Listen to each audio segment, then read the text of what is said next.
While the SBC is now embroiled in a new scandal regarding clergy sexual abuse, another study comes out that finds 135 teachers in 135 days have been arrested this year on sexual abuse charges. 135 this year.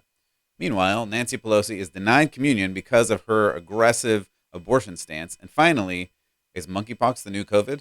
I'm Matt Odegaard, and this is Church Public.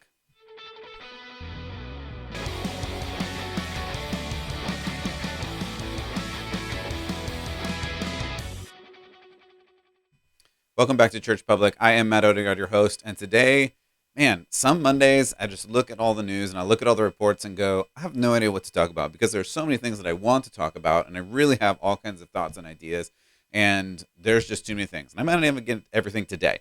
I'm going to gloss over a lot of these. I'm not going to go super deep into any of these, but I think these are some of the important stories that you need to understand and have some working knowledge about so that you can understand how to live in this world, because that is my goal. My goal with Church Public is, 1, to help you find and follow Jesus, and 2, to live that faith out wherever you go, be it into the workplace, into the marketplace, into your school.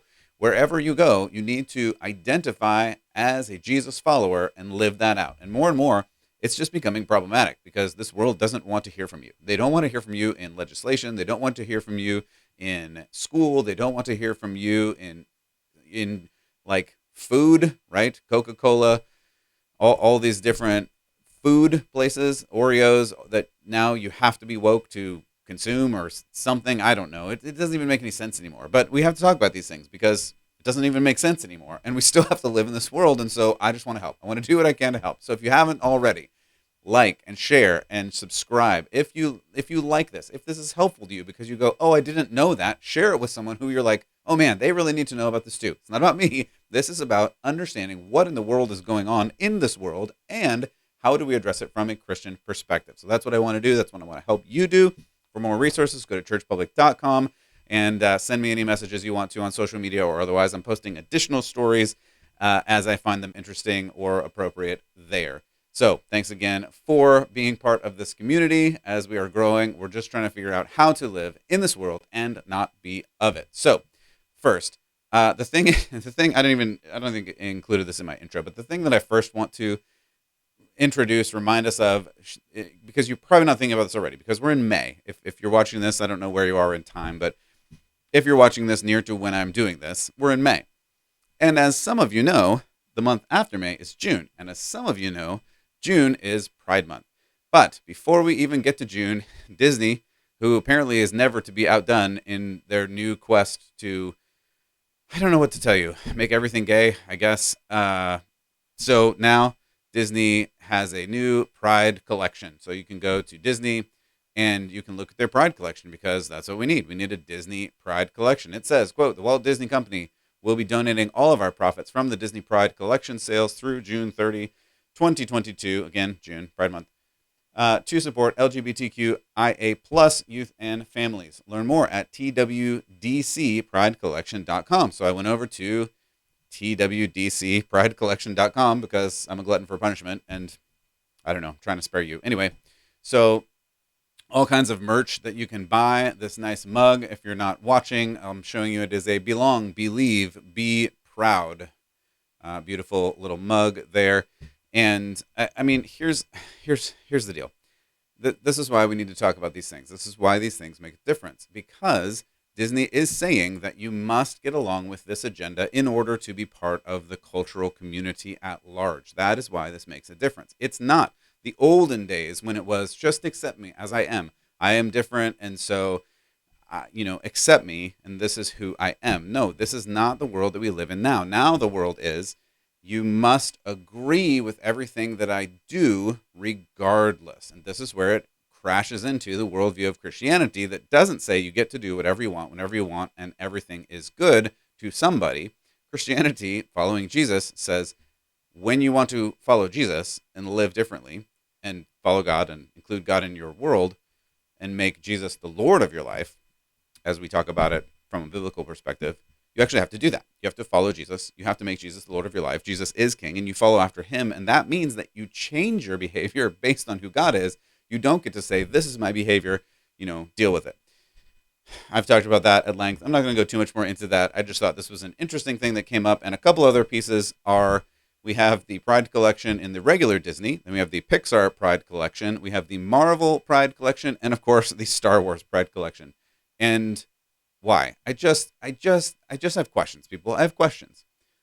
Okay, Disney. Disney's a giant conglomerate that encompasses lots of different things. I can almost understand why you would make a Disney Pride collection. I don't agree, but I can understand why. Marvel, the hero culture, like that doesn't make sense to me. And then on and beyond that, Star Wars, a mythical galaxy in a land far, far away, now has to be gay as well. It just anyway. I'm gonna move on from this because it is what it is. All right. Next thing that I want to talk about is this Southern Baptist Church. Many of you know the Southern Baptist Church. Many of you don't know the Southern Baptist Church. It doesn't really matter, except that the Southern Baptist Church is the largest denomination, Protestant denomination in America, or maybe second largest. It kind of keeps going back and forth. That doesn't really matter. At any rate, really large denomination in America. And a huge study just came out looking at clergy sexual abuse. And it's a really big deal. It's a really big deal. One, because this culture is obsessed with sex. And they're obsessed with sex if someone does something wrong, especially in the church. They really don't like when you do something wrong in the church in a bad sexual manner. Now, I happen to agree with that.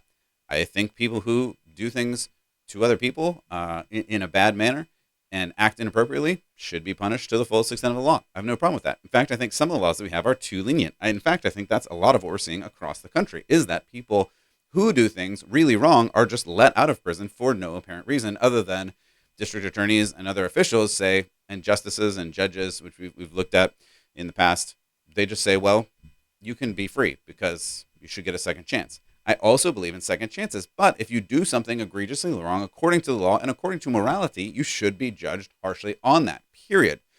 We should all adopt that. That seems like it should be obvious, but apparently in this world, it is not.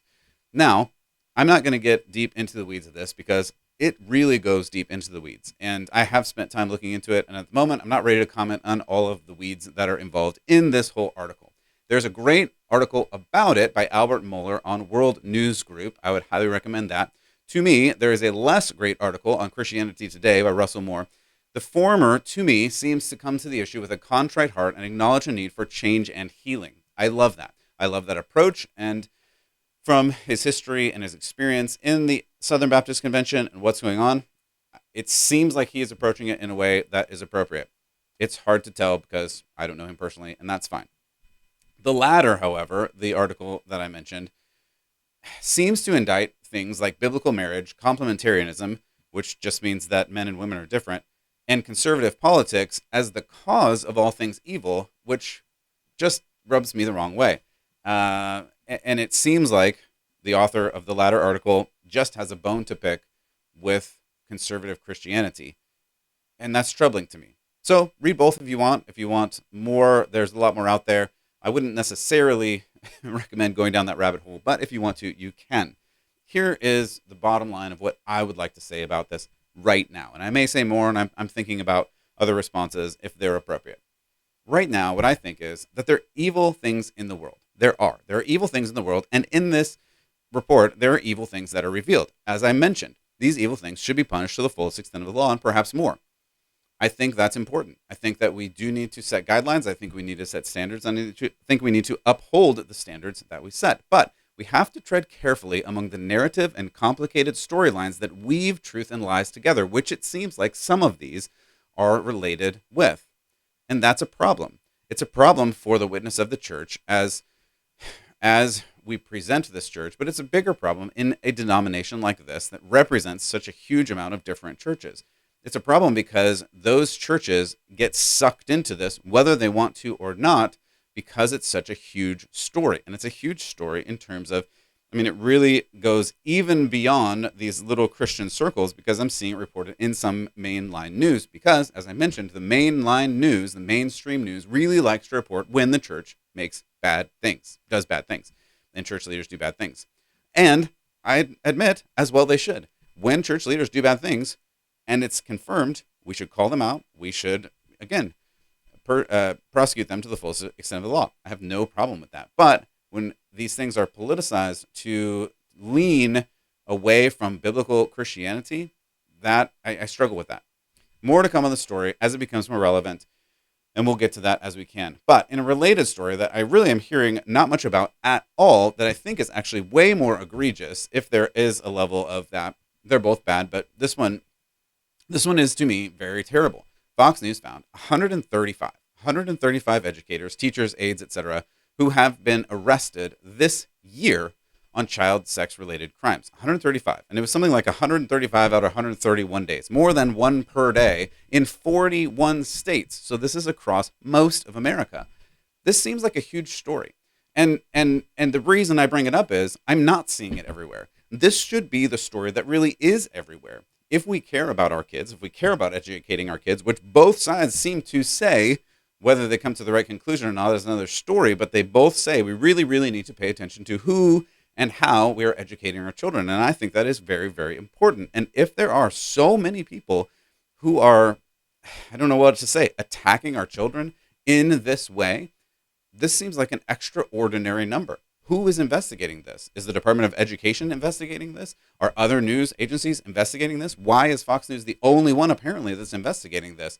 This seems literally criminal and infuriating to have our kids predated in this way, like such child predation by people who work for the state in schools. Now, I'm not saying that all teachers are bad. I know they're not. And I'm also not saying all pastors are bad in terms of the previous story. There are great teachers and there are great pastors.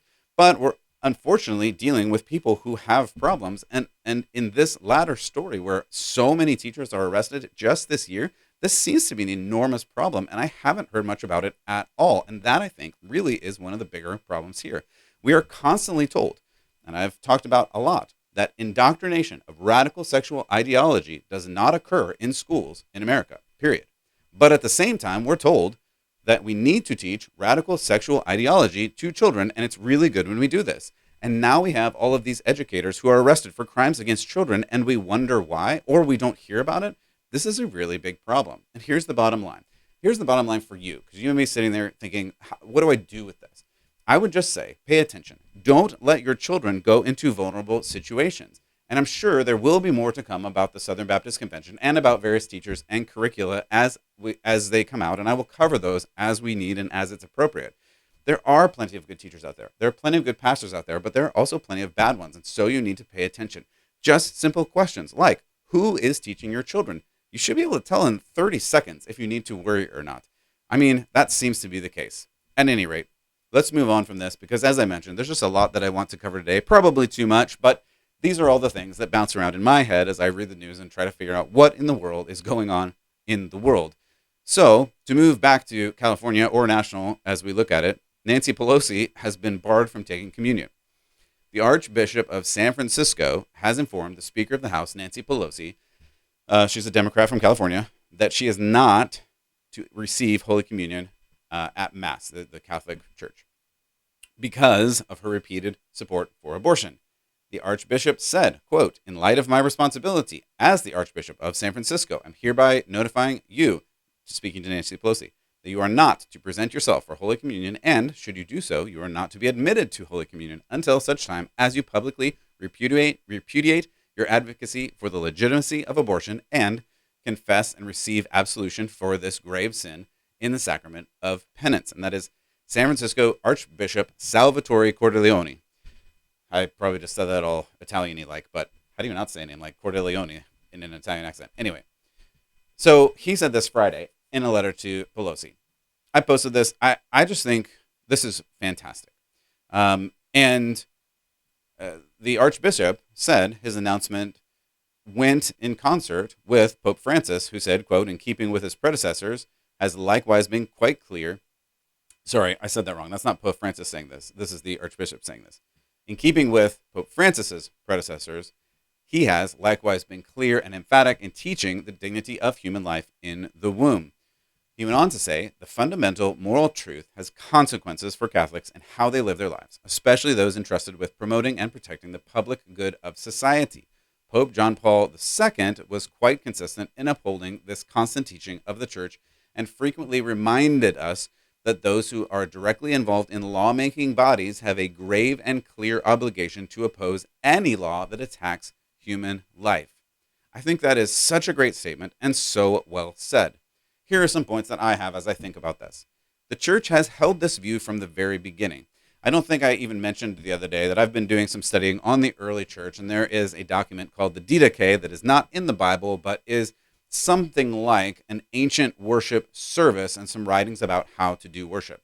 It's really fascinating, and in fact, in it, it talks about abortion. It was written somewhere in the 1st, 2nd, 3rd century, right after Christ. I mean, almost as early as you can get in terms of Christian living and lifestyle and worship services. And even in this, as early as way back then, Christians were saying, don't kill babies. The church has held this view since the beginning. And it is amusing to me, I guess, that people are constantly surprised that a church or a denomination or a pastor or a Christian leader will, quote unquote, controversially choose to stand on a tradition that is literally at this point thousands of years old. It just is ironic. It's funny. It's amusing to me that people are so outraged that the church chooses to uphold what the church has believed for these 2,000 plus years. Anyway, what I love about this story is the church, the archbishop, is standing up for the truth. I kind of wish more Protestant pastors would do the same thing. Now, I'm not a Catholic, and I know the Catholic Church is organized differently than Protestant churches are. But this is a really strong and true statement that he made.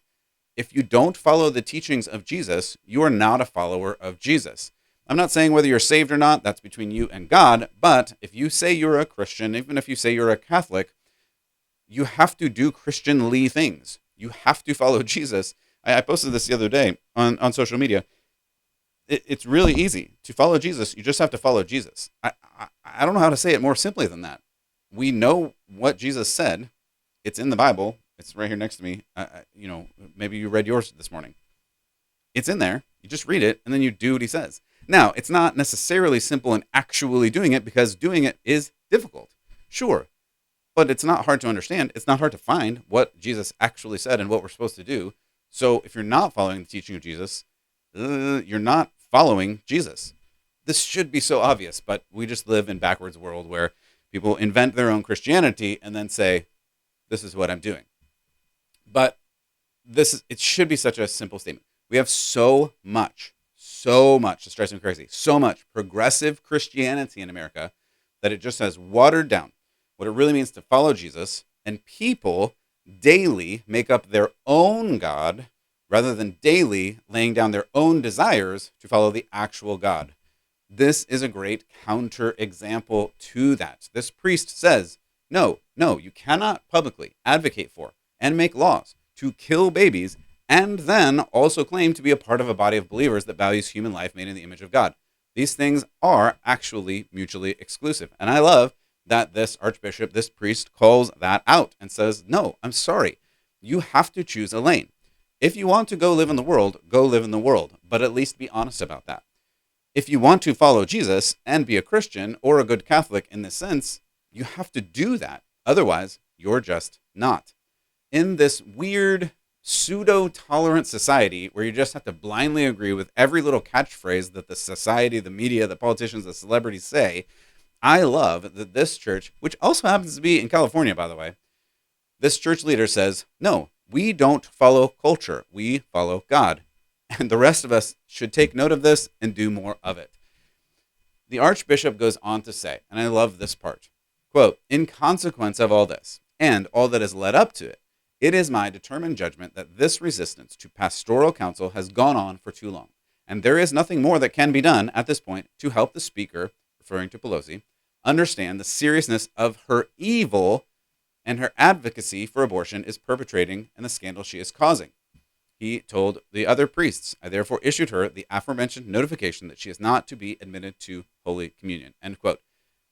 This is a really important point, and I want to draw it out. Did you hear that? She and we must all understand, quote, the evil of abortion advocacy, end quote, as this archbishop calls it. And I would agree. Abortion is, in fact, evil. Killing is evil. In this day and age where being nice apparently is the ultimate value, We must not succumb to the trap of avoiding the truth of evil actions. Some things are just evil. Period. There is no other answer. We can go around and around on all of these news shows trying to figure out why someone does this, why someone does certain actions. But the reality is, some things are just evil. Some actions are just evil. And we need to begin to call out what is evil. This is what Jesus did. This is what the apostles did. This is what the disciples did. And this is, in fact, what we should do. We beat around the bush and pretend that everything is just nice and that sometimes people just make bad decisions. But some decisions are just evil. There is no other answer. Killing someone on a subway or a group of people on a subway or in a market or in a church or in the womb is an evil action, period. We must call out all forms of evil and darkness. Take no part in the unfruitful works of darkness, but instead expose them. Ephesians 5:11. So, I'm really glad that this church has decided to do this. And again, I'm not Catholic, so I don't have a lot of skin in the game. But what I like about it is, as Christian faith, we need to come together on the things that we believe together. And the sanctity of life, not killing people, should be something we can all agree on, even outside the church. That should be something. And yet, at this point, apparently, we don't. That's a problem. It's a cultural problem. It does not square with a Christian worldview, and we need to call out these problems where we see them. All right, I'm going to do one final thing today, and this one is probably the weirdest article, but we have to talk about it because as I was looking at headlines this morning and over the weekend, it was on the top of most of them. And yet, well, let's just talk about this. MonkeyPox. I don't even know if I'm allowed to say that because I don't understand the social media guidelines anymore. This whole post may get taken down because I said monkeypox. I have no idea because this is we're in a new world. Am I supposed to abbreviate it with something fake like chimpanzee virus? I don't know. I don't know what I'm supposed to do or how I'm supposed to talk about this. So I'm just going to say monkeypox. And the question is, are you scared yet? Because apparently that's what you're supposed to be. Yesterday, on Sunday, Biden said people should be concerned about monkeypox. Let me get the direct quote for you so that you don't have to believe me. CNN yesterday. He said, we should be concerned. He said, he said, they haven't told me the level of exposure yet, but it is something that everybody should be concerned about. That's what Biden said on Sunday. So is it something we need to be concerned about? So I did some looking around. I checked some articles. What is monkeypox? What are we talking about? So then I came across a CNN article today. CNN article today says, Biden says monkeypox is actually not as concerning as COVID. Okay, so what are we talking about? So on Monday, Joe Biden said he doesn't believe an outbreak of monkeypox is as risky as the COVID-19 pandemic, tempering comments he made a day earlier that people should be concerned. We have had this monkeypox in large numbers in the past, and we have vaccines to take care of it, he said during a visit to Tokyo. So then it goes on in this article, all blah, blah, blah, what monkeypox is and what it does to you, and it's a problem. And then they conclude by saying CDC officials are evaluating whether a smallpox vaccine should be offered to healthcare workers treating monkeypox patients and other people who may be at quote unquote high risk of exposure to the disease. So what is high risk of exposure to the disease? Because this has been a question that we've been trying to figure out over all these different things, right? What is this disease? What is the problem with it? So then I came across this article, and you can go do internet searches for all of these. This is from The Guardian that says the WHO, the World Health Organization, is working on a sexual contact theory, a top advisor says. Now, wait just a minute. So yesterday I was told this might not be quite as bad as this last pandemic that we were in. And now I'm told that, hold on, this is a sexual contact disease? That seems to be vastly different than the previous disease we just went through for the past 2 years. No? Anybody? No? So then a senior advisor for the World Health Organization, this is reading from the Guardian article titled Monkeypox Outbreak, WHO working on sexual contact theory, top advisor says, which you can go read if you want to. Senior advisor for the World Health Organization has said the monkeypox outbreak seems to be spreading through sexual contact and warned that case numbers could spike over the summer months as people attend major summer gatherings and festivals. Okay, we're gonna come back to that. We're gonna come back to that quote because that sentence doesn't make sense in reality. And we're going to come back to that. So if you missed that, don't worry. I'm going to come back to that. But that sentence, it actually doesn't make sense in reality. And I know. Sometimes we live in the world where where these things don't make sense. But just hold on to that it's possible, as this article says, that it could spike over summer months as people attend major summer gatherings and festivals. And again, as this article is saying, this is a sexual contact disease. So remember, in some of these other viral issues that we've been dealing with, right? I mean, you weren't supposed to go outside. You were supposed to mask. You were supposed to do all these other things, and because being around people was dangerous. So they're saying that being around people is dangerous in these festivals and these apparently super spreader events, right? That we've been told. Except this disease spreads by sexual conduct. It seems to me there's actually a pretty simple way to stop that. Maybe. Okay, let's keep getting back to this. So then this official says, the monkeypox outbreak did not resemble the early days of COVID because it does not transmit as easily.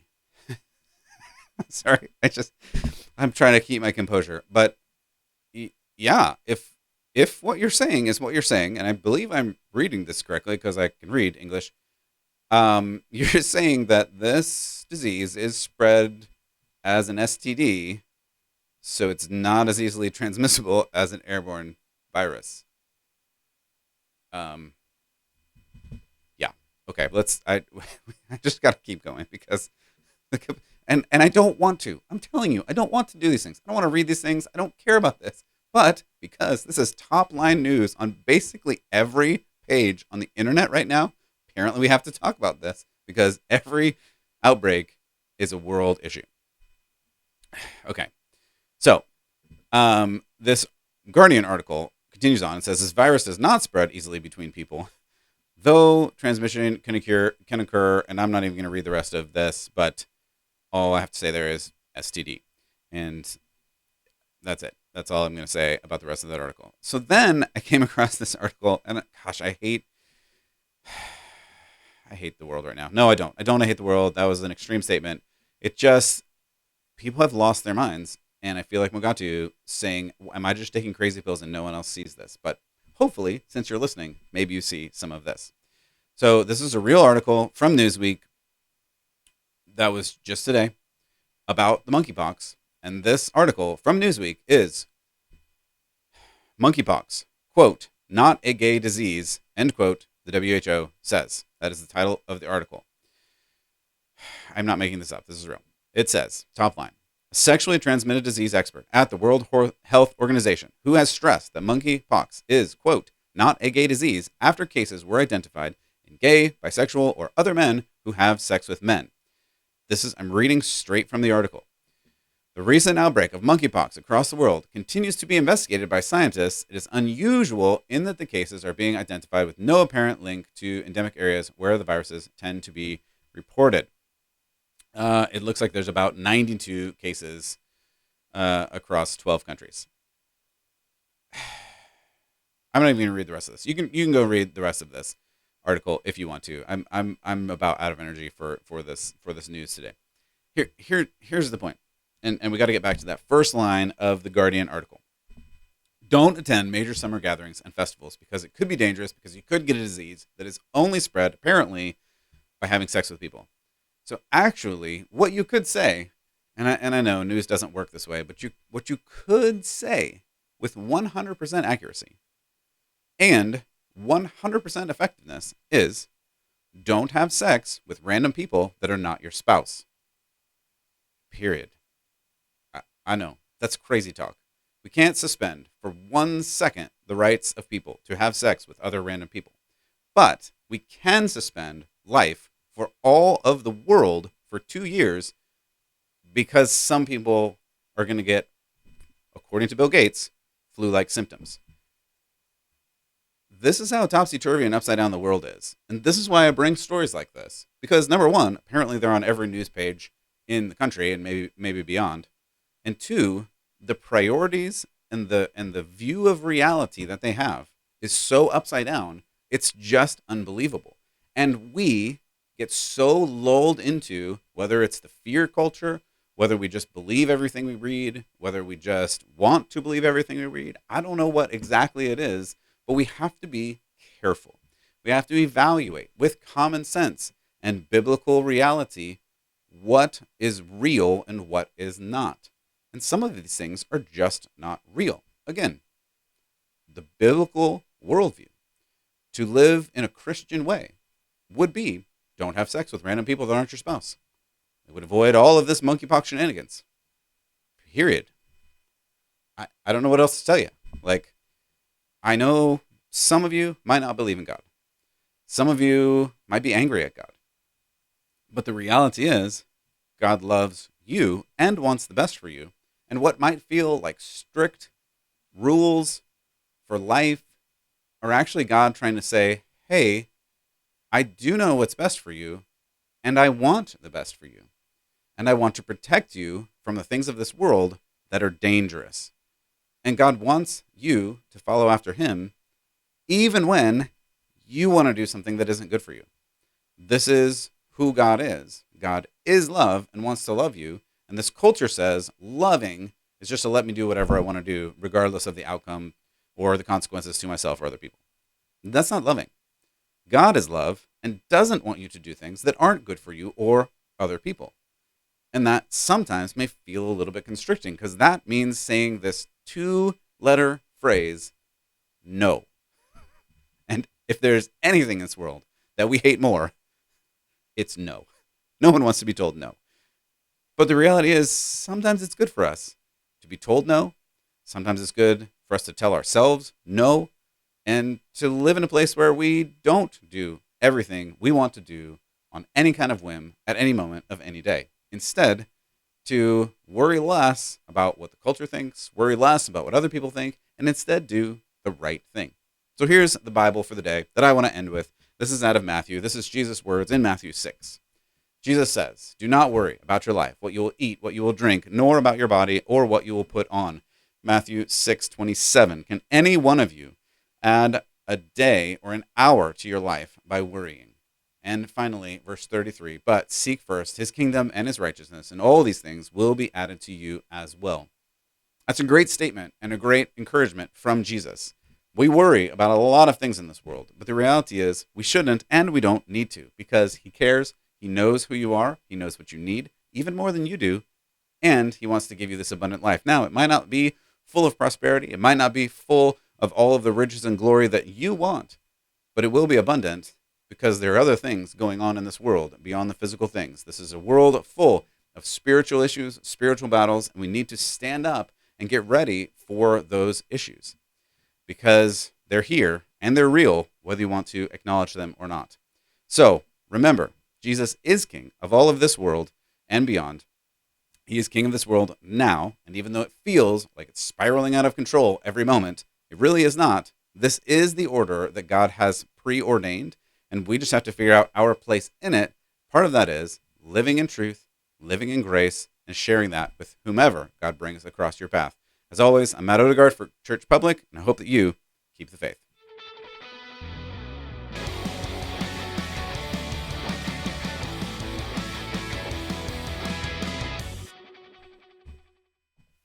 Thanks again for choosing ChurchPublic. I am Matt Odegaard. If you liked this, share, subscribe, write a review, send it to a friend. That really helps. And for more, go to churchpublic.com. We'll see you next time.